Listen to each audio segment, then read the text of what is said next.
Yo, what's going on, guys? Welcome back to Bullony Basketball. As you can see, I'm joined with a special guest, my friend by the name of Dane. Uh, how's it going, Dane?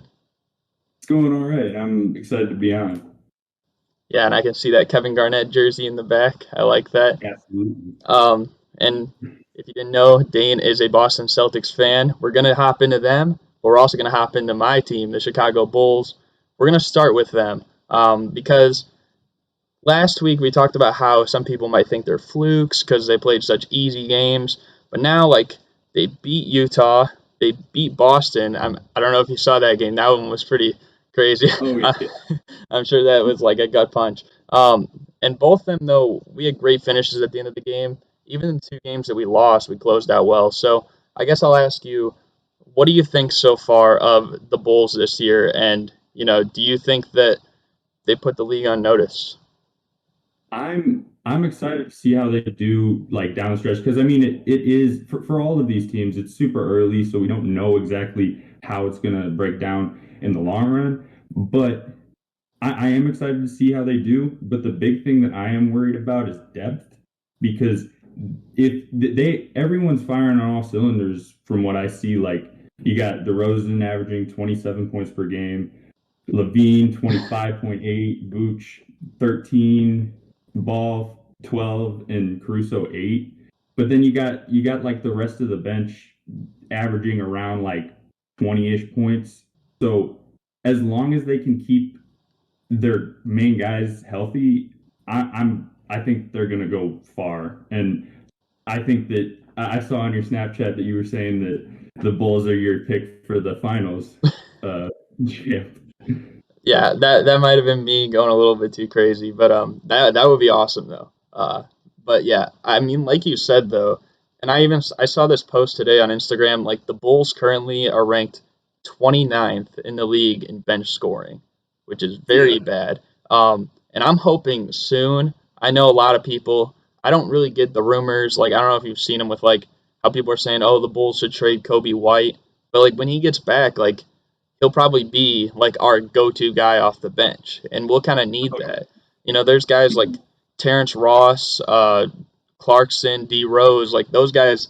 They need them off the bench to give them like a boost, and I think Kobe White can be that guy for us. Our defense, though, has been pretty solid, and I do like the way that we've closed games, even though we did uh, lose to the Knicks and the 76ers. I think the way that we fought back is pretty good, and we kind of I think we'll kind of need that going forward, especially like in the playoffs. You're going to want teams that are able to play well down the stretch of games. But yeah, I mean, I don't know. You have any other final thoughts about the Bulls? Okay, so I have a question for you. Is Let's see. Caruso still a meme? Because he's been balling. He's been doing great with bench minutes because he's at 4.1 assists per game and 2.5 steals per game. And that's all bench time. Yeah. I mean, he is definitely still a meme. I don't know if it's going to be quite as big because even though Chicago, they're like the third biggest market like for NBA teams, it's not as big as LA. So I don't even know if he's like, in the past few years how he's been like top 10 in All-Star game voting. I don't know if you're going to see that like for Caruso this year, but I mean, he's definitely still a meme, and even from like watching the games, like every time he does something, Stacey King, who's like one of the Bulls commentators, he always says like he's a fan favorite already, and he's only played here like a few games, so he's definitely still a meme in some sense, but maybe it's died down a little bit, I guess, from LA. Yeah, because I would like I don't follow the Bulls as much as I feel like now I should because they're definitely performing and all that. But I was just shocked when it shows that because he's played all eight games that they've played, and he is averaging 2.5 steals per game, which is a half a steal per game above Lonzo Ball, and that just shocked me. And then he's only point 0.4 off of being tied for assists per game. So I just think that that's incredible. His rebounding is pretty low, and his points per game are pretty low too. But he's definitely serving his role from what I see from these stats. Don't lie. Like I just think that that's pretty impressive. Yeah, and I mean, when we got him and when we got Lonzo, I thought that they were good additions mainly because they're going to add so much defensively. Hopefully they can keep that up going forward. And I mean, like we both said, their biggest need right now is like someone off the bench to do something. And I'm hoping Kobe White can be that whenever he gets back. Um, Yeah, but you want to hop into your team now, the Boston Celtics? It might be a little bit rough. Should I read the quote out first that Marcus Smart said? Um, sure. Yeah, okay, so here's the quote that everyone's been like talking about. Marcus Smart said, "Every team knows that we're trying to go to Jason and Jalen, like Tatum and Brown. I think everybody's scouting report is to make those guys try to pass the ball. They don't want to pass the ball, and that's something they're going to learn." So, do you think that this comment is out of line for Smart? Or do you think it's accurate? Or do you think like the whole situation is something that really shouldn't be worried about? As a Celtics fan, what do you think? okay, so from an objective standpoint, he's right. But it's like you're going to drive that divide between teammates when you're saying that and almost behind their backs in that sense because it's like you're talking about how we work as a team and you are zoning out two guys that you're going to focus on and kind of I wouldn't say insult but more so like kind of it's in a sense I feel like it's tough love because I think that Smart just wants what's best for the team but I mean he's right. He is right. I mean, So I I kind of agree with you and him in that sense. Like I was trying to look through like what are Tatum and Brown doing as, facilitators this year. And I know like assist to turnover ratio, it's not like the perfect stat, but Tatum, he's averaging like basically 3.5 assists to 2.5 turnovers. That's like a 1.4 assist to turnover yeah, ratio. Jalen Brown is at a 2.6 to 3.0. So that's less than a 1 assist to turnover ratio. And I know he's been doing more at the scoring. He's been more efficient this year than Tatum. So I guess there's a little leeway there. But it's just not great when those two guys have the ball in their hands like so much of the time. I think when I checked, of the top 50 in terms of assists per game so far this year, the Celtics only have like one guy up there, and it's Dennis Schroeder. And he's not even in the top 15. So, like, what does that say? It kind of reminds me of the Clippers over the past few years, except the difference is they got guys that have been, veterans. They've been leaders of some pretty important teams. I mean, Kawhi, like, he has championship experience multiple times. Paul George, he's been to several conference finals, even when he was young. So, and I see like Tatum and Brown, and maybe they kind of got a raw deal because, their first year together, Kyrie gets hurt and Hayward gets hurt. Then the next year, it's extremely toxic. Then the next year, there's the bubble. And then last year, there were some injuries for like everyone. So maybe they haven't really found that stability yet, but I don't know. It just seems like a little bit concerning at this point. Um, but yeah, I don't know. I don't know if you have anything to add there. I mean, I was really interested in all this. So Brown's shooting 50% from the field. Tatum's shooting 38%. Yeah. And another big stat that really shocked me was that okay, so will the Celtics give up the most points in the last 5 minutes of the game? That's they are the worst in the league with 14.6 points in the last 5 minutes. Like clutch points. And in those minutes, Tatum is shooting 28% from the field goal and 11.1% from 3 point. And he has 4 turnovers in he has 37 minutes and he leads the NBA in clutch minutes played for a player. So it's like and that kind of factors into another reason why I think that we're lacking. We are not closing out games well at all.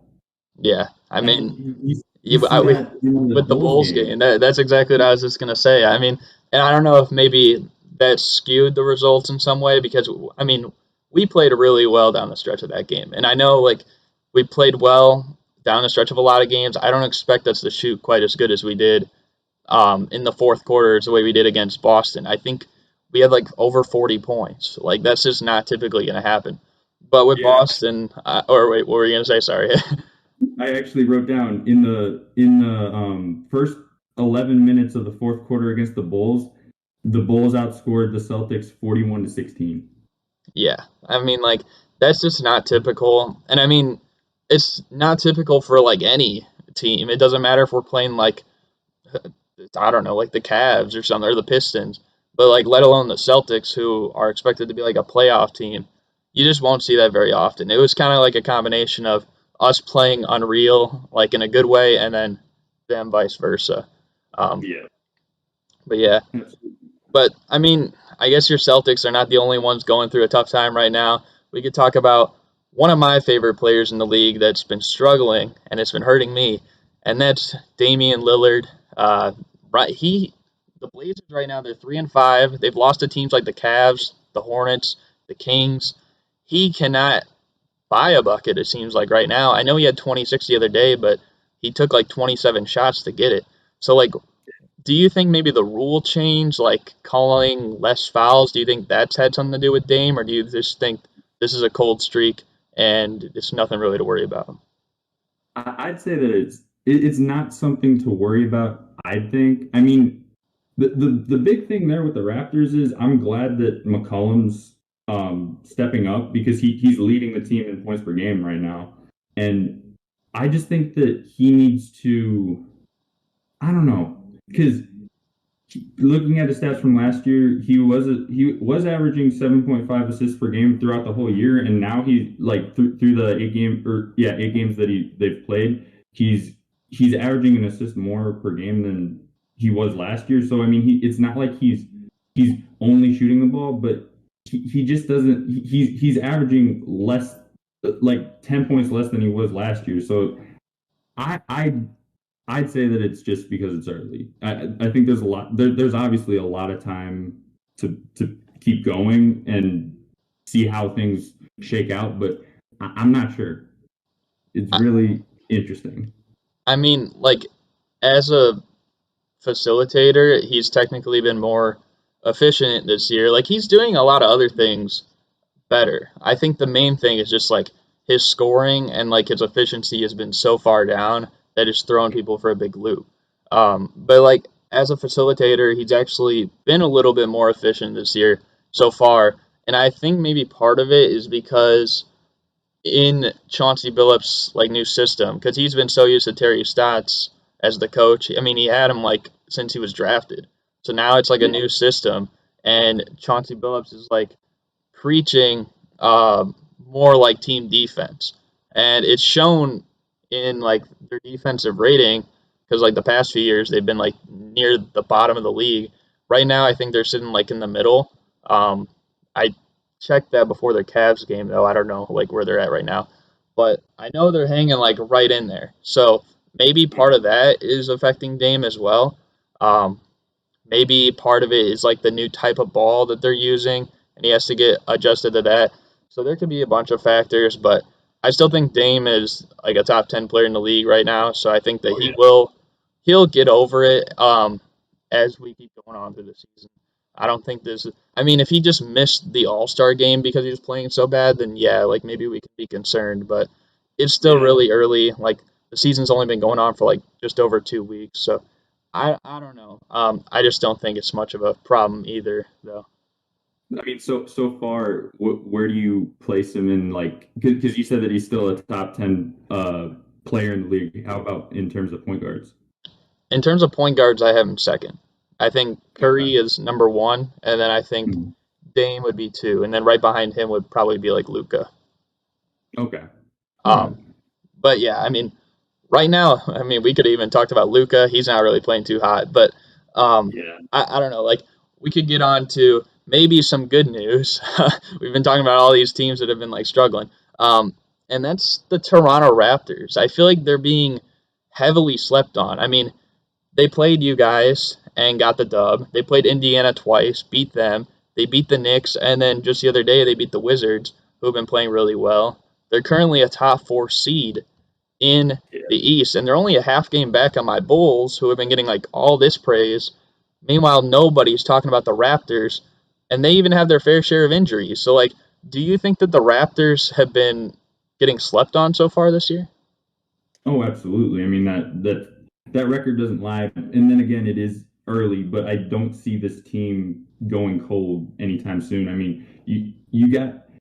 I feel like the big reason why they're being slept on so hard is because I mean, they're gonna have that kind of factor of being slept on because they don't have a big name anymore. Like that, Kawhi's gone, and it's a younger team now, and this is their opportunity to make their own like go-to guy, and they haven't really had a go-to guy since Carter.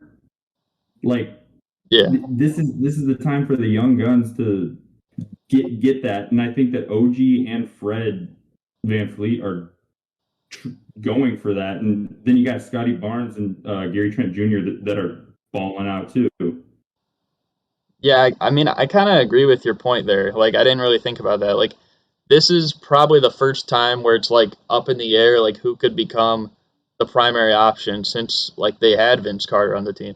Um, but like Pascal Siakam, who many would probably say is their best player when everyone's together at this point, like he hasn't even played a game yet, and I think even like he was getting slandered too much in like the past year. So I still think that he's a little underrated. You know, uh, I mean Gary Trent Jr. He had to come off the bench for a few games.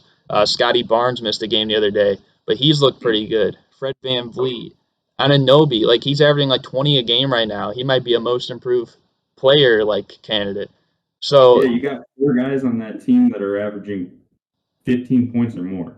right, That's so that's that's them good. that makes them like hard to guard. Like when you have, I always said this, and I actually said this about your Celtics. Uh, when they had like Kemba and like Hayward and stuff, I said when you have like 4 or 5 guys that could go off for like 15 to 20 points on any given night, that makes you a scary team. And they are probably one of the few teams that have that. I mean, I think the Hornets probably are in that class too. Like they got a lot of guys doing that right now, but nobody's talking about the Raptors. I've just been pretty surprised. Like they're 6-3 right now, so it's just kind Yeah, of crazy. absolutely. Yeah. um, but you want to move on to the NBA trivia game now? This is where the fun starts. Absolutely. I'm so not ready, but I am confident in my answers. All right. So, I mean, you've seen the show. You kind of know the rules. I'll explain it again for the viewers. So basically, I have 5 questions for him, and each one has 5 possible hints. Now, if he guesses, he gets 3 guesses each set of or he gets 3 guesses for each question, each person, each team, whatever. And if he guesses it right on maybe one hint, then he gets 5 points. 2 hints, 5 points, and then it keeps going from there. If he uses all his 3 guesses on each turn and doesn't get it right, he ends up with 0 on the question. Are you ready to do the trivia? Maybe. Let's go. All right, so let's start off with this one as the first one. So, I said it could be anything with the NBA. This one is regarding a team. So, this NBA team is one of 2 current franchises to have only one season where they won 50 or more games. Oh, So, in their whole history in the NBA, they only have one 50-win season. And of course, you could ask for the next hint and be safe, or you could try and guess right now. But again, 3 guesses for each question. I think I'm gonna go with the next hint. All right, the next hint is this team has won an ABA championship, but never won an NBA championship. One and eight. They also never. Oh, sorry. I was just gonna say they also never won an NBA championship, Never which won an NBA championship. I don't know. I don't know which one might be more relatable.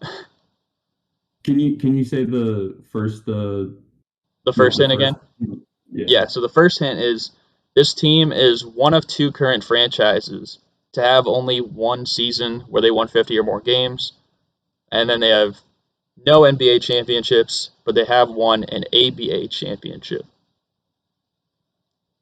Kings? It is not the Kings. So that's strike one. You're still doing good. You get two more guesses, and we'll see. So now here comes the third hint. You could earn 3 points if you get this one right. They have a combined 44 All-Star appearances from the players on their active roster. So that's like some big names. Yeah. Um. Okay. Okay. So wait, how does it work with the? Do I get with the next hint? If you guess, well, you could pass and get the next hint, but then you might as well just guess at that point. But you could guess right now for a chance to get 3 points if you want. I'm gonna say the Nets. It is the Nets. That was pretty Oh good. yes. So that's a Awesome. 3-pointer. I thought that one might be a little bit of a stump because you got teams like the Lakers and stuff like that in there. So that's 3 points. You're doing good. I always say try to get 10 at the end, and you're sitting good. So here comes the second question. First hint. This guy has played with guys such as Kobe Bryant, Dwayne Wade, and your guy Paul Pierce in his NBA career.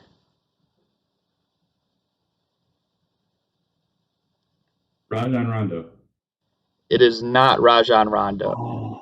Um, so that's a tough one because now you got one strike. You still get two more Mm. guesses though in this set, so you're doing good. All right, the second hint for a chance of 4 points. Gail Goodrich, former Laker, called this player probably as complete a guard as there ever was. Who did he play with? He played with Kobe Bryant, Paul Pierce, and Dwayne Wade at some point in his career. Not all at once, of course. Okay, I'm gonna go with the next hint. All right, the third hint is his son played at the same college as him, played for two of the same NBA teams as him, and has the same first name as him.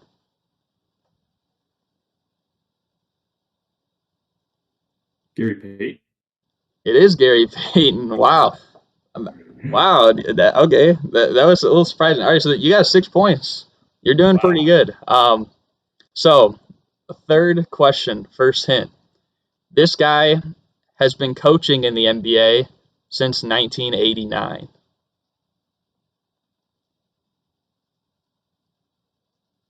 Now, that's a long time. Yeah, that is a long time. Yeah. That's actually the same year Phil Jackson became the head coach of the Bulls. So it is pretty long. That's how long this guy's been coaching. And notice I said since as well, since 1989. Wait, since. I'm not the greatest with coaches. I'm gonna go with the next hint. All right, the next hint is he was an assistant coach on teams with players such as David Robinson, Patrick Ewing, Tracy McGrady, and Yao Ming.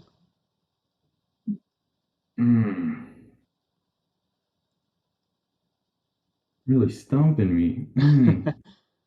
They get Uh, harder over the course of the thing. yeah, I'm not the greatest with coaches. You could ask for the Is next it? hint if you want, but at that point, then you might as well guess after that. Or you could take a gamble for a 4-pointer. Ooh. I'll go for the next hint. All right, so the third hint is he won a championship with your 2008 Boston Celtics team. Doc Rivers. It is not Doc Rivers. What? It is not Doc Rivers. Oh. Now notice I've said stuff like he's been a head coach, he's been an assistant coach, so keep that in mind. So I knew that one might stump you a little bit.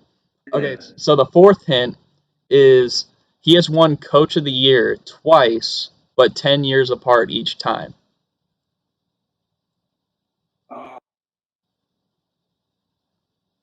Oh man. Now you're free to guess on the rest of this question because you already used your 2 skips. Yeah. Mm, I think you'll get this one anyways after the 5th hint, but I mean, we'll see if you can get a 2-pointer here. hmm.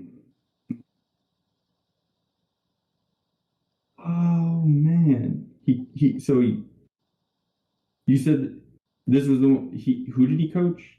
Like what players? Yeah, like when he was on the staff and all He was an assistant coach on teams with David Robinson, Patrick Ewing, T Mac, and Yao, and then he also won a championship with your Celtics, and he won Coach of the Year twice. Now this is like head coach of the year, obviously, but he won that. it Yeah. a decade apart each time. Decade apart. I am not good with coaches. Um. Oh. Mm, This one's a tough one. This one might actually be the hardest one of the 5. Spolstra. It is not Eric Spoelstra, but I think you're going to be fine because I think you're going to get it after the 5th hint. He is the current head coach and was the head coach for the MVP season of Derrick Rose. Oh, I told you I'm not good with I'm not good with coaches. Oh, he was. So Man, he's the current head coach and was the head coach for the MVP season of Derrick Rose.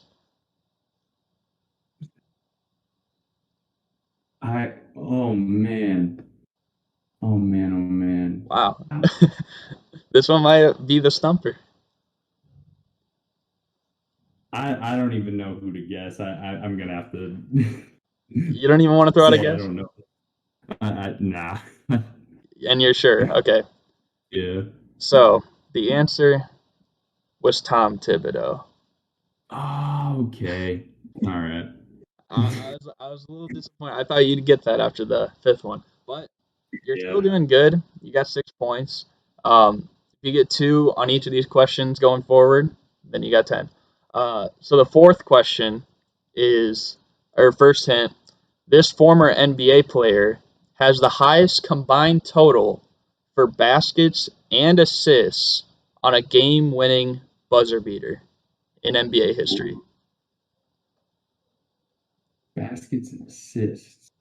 So for every game-winning buzzer beater in NBA history, if you add together his baskets plus his assists, it's higher than anyone else in NBA history. I'm gonna go with the next hint. All right, the next hint. LeBron James said this player was his biggest rival. Was his biggest rival? Hmm. Said he was his biggest rival. Hmm. Now, this is tough. LeBron's had some rivals. What? I said this is tough. LeBron's had some rivals. He has.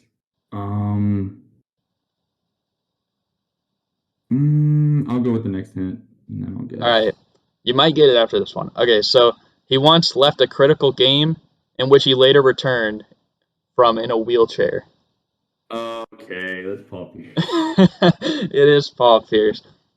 He booed himself. He did poo himself. Per Paul Pierce, he did. So you got 9 points right now. You need to at least get this to get the 10. So the 5th question, first hint, is this current NBA player did not have a cell phone until he was in college. Now this one might be extremely hard for a 5-point. Yeah. But I feel like I've heard that story before. I feel like I've heard that. I am gonna go with the next hint though.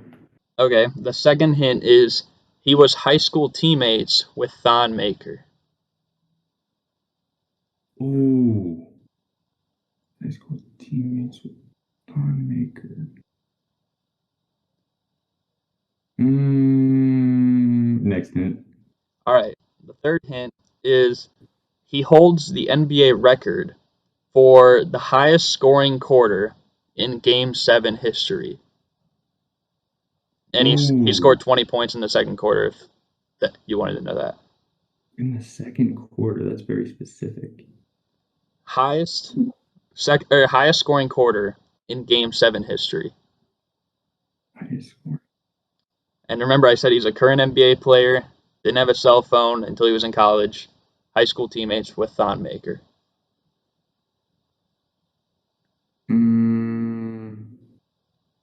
So he got to Game 7 in the finals. Well, I didn't say the Um, finals. It was just into any Game 7. in any game. Okay. It could have Um, been first, second, third round, whatever, but it was a Game 7, and he had the highest scoring quarter by a player in history. And you know it has to be recent because, well, one, he's a current player, and two, high school teammates with Thon Maker. And you're I'm free not to. exactly sure. Oh, What? I was gonna say you're free to guess here because you used your two skips. I'm not exactly educated on the like before NBA, but I'm just gonna throw it out. Giannis? It is not Giannis. Okay. I feel like that's a pretty good guess though. All right, so the fourth hint is you might get after this. This player gets arguably the most recognition when discussing players who dominated in the 2020 NBA bubble playoffs. So basically, he dominated the bubble, is what a lot of people say. Oh, wait. Oh, what's it? Um, I'm so close. I'm so close. He was on the Heat. I know that. Oh man, oh man. He I'm gets a lot I'm of recognition for dominating the bubble, highest scoring quarter in Game 7 history. 7 history. Oh man. Uh, oh, I am I am forgetting his name. Mm,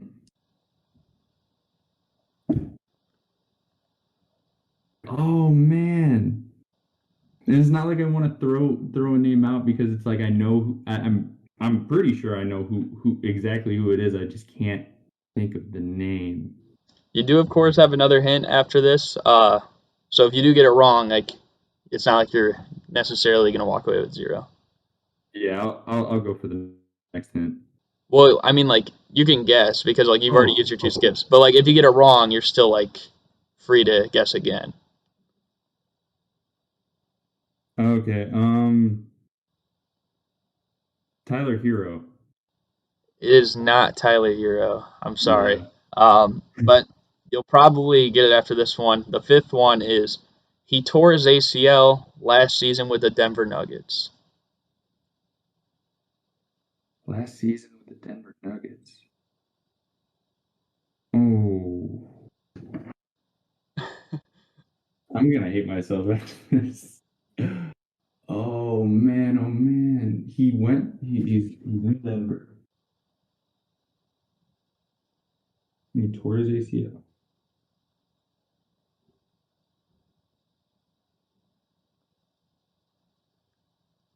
He gets a lot of recognition in the bubble. Highest scoring quarter in a Game 7 history. Was that Porter? Are you guessing Michael Porter? Yeah. I'm sorry, it is not Michael Porter Jr. Um, all right, so you want me to tell you who it was? Yeah. You're probably gonna hate it after this. It was Jamal Murray. Oh, okay. He probably, I'm assuming he probably slipped your mind because he hasn't been playing like this year or something like that. Yeah. Yeah, Um, I just forgot. Like the entire bubble just kind of like I know the teams that did well, but it's like the names are just slipping me. I the only ones that I'm for sure were cooking were on the Heat and on the Lakers. yeah, So I just said Yeah. that because I know like people were always saying like Bubble Murray and stuff like that. But I mean that could be a hard one because like he isn't playing right now. But I think you have 9 points, and you could get 5 more here if you get this question right. Now this is something about me. So no one's gotten this question right yet, but we'll see if you can get it right. So here's the question I picked for today. So remember about 9 years ago when we played at the field house together on those teams and stuff like that? So, and I keep saying so, but uh, one time I ran into a retired NBA All Star there and I took a picture with him. Who was that NBA player? Now, this is completely random. It's just one question. Could be anybody. I did give away a hint, though, that he's retired and he's an All Star. So I guess there's that. Ooh, the field house, man. Ooh. Back in the Oh, day. back in the day, yeah. Oh, retired all-star. I'm thinking that he's probably got roots around where we're from. Oh man. I would say that's kind of accurate. To an extent, that's kind of accurate. Mm. Mm. What And do he's we? retired? He is retired, yes. Okay. Mm. Oh, I will say that too. He was retired then as well. So like Oh. it's not like he was active then and then like became retired, but he was retired then as well. 9 years ago. Mm.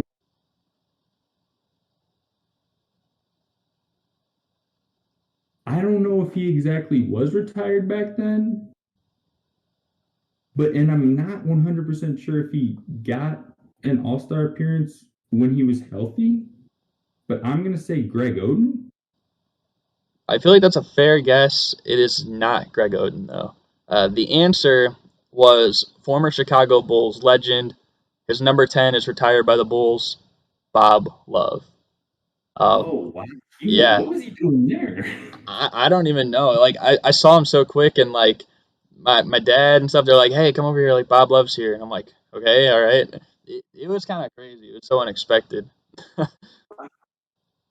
That's insane. I I never knew that. I know it was wild. I don't even know like how it all like happened like that.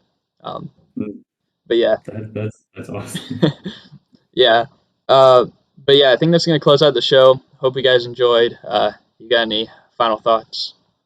Nah, just I had a great time just being on here talking about basketball, and I'd love to be on if you need someone. But yeah, great time. Appreciate it. Wish your Celtics some good luck going forward, and hopefully you Oh, guys wish his Celtics and my Bulls some good luck going forward.